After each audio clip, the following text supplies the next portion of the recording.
Hi, it's Steve. Today we'd like to show you how to change the lower spray arm on your dishwasher. It's a really easy job. Let me show you how we do it. Now to do this repair, we first of all will need to remove all of the items in the lower rack. And then we'll take the rack out of the dishwasher and set it aside. Now to remove your old spray arm, we're simply going to lift up on it, rotate it counterclockwise until the legs line up with the openings on that hub, and then we can remove it and set it aside. And again, we want to make sure that we line up those four legs.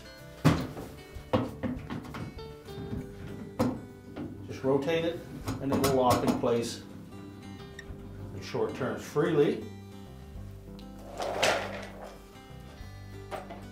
We'll reinstall the lower rack, close the dishwasher up, and our repair is complete.